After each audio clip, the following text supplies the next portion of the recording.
So today on Frontline's Corner, I wanted to reflect on something that's really exciting for me. It's something I've tracked for a long time, which is the built environment and infrastructure, which are getting enormous financial support, none the least from the federal government, but also a lot of private investors now. And where that intersects, maybe for the first time in a truly embedded way, with technology and innovation. So first, let me say technology and innovation have always been part of the built environment of infrastructure, from first buildings to railroads to the highway system and all that. There's always been technology and engineering. It's been one of the places where actually engineering and innovation talent has found one of its earliest homes. But I would say that in the last 30 or 40 years, there's been a divorce between infrastructure, heavy engineering, construction, real things, and then the world of Silicon Valley and technology, software as a service, social media. And there's been a divergence where even though there's still a lot of valuable innovation in infrastructure, those two topics don't tend to dwell together. But that's changing. So on the heels of some really exciting legislation from the federal government, not the least of which would have been the infrastructure bill, but also the Inflation Reduction Act, the CHIPS bill, big multi-trillion dollar in the end expenditures toward renewing our national infrastructure and making investments at home and abroad. There has been an absolute explosion of interest in the innovation economy for the first time in a long time, because these new builds are going to be suffused with and empowered by a lot of new technologies. So just a few examples.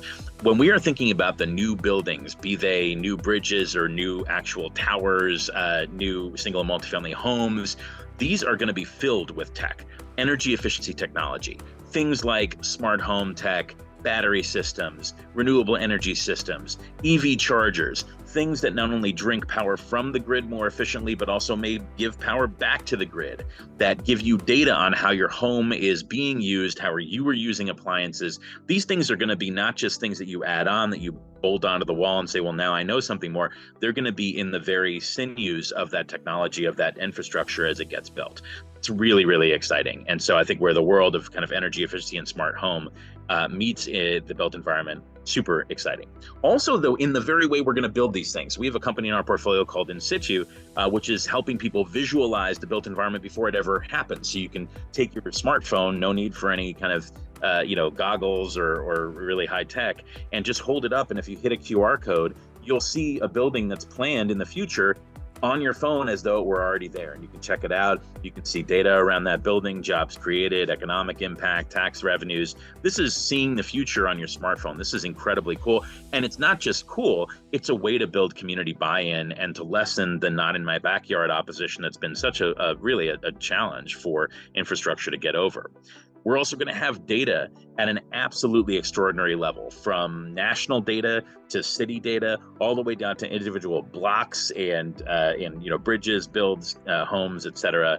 That data is going to be generated using the most sophisticated sensor base we've ever seen. We have another company in our portfolio, Automotus, that's bolting cameras onto city streets that will help reduce emissions, improve air quality, improve safety metrics, make sure that people are loitering less on the streets in terms of trucks, deliveries, and make the deliveries more effective, and then generate more revenue for cities as well. So again, this is something that is embedded in the future vision of what these city blocks are looking like. So, ultimately, I haven't been more excited about the remarriage of infrastructure, engineering, construction, the hard, labor-intensive work of building the kind of musculature of our country, and the innovation technology space, the cutting edge of energy efficiency, of visualization, of data. This is a really exciting time.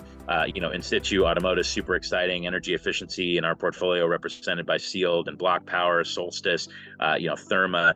These are companies that are going to have a real role now in helping build the next generation, the 3.0 of American infrastructure. So I'm super excited about that. I hope you are as well.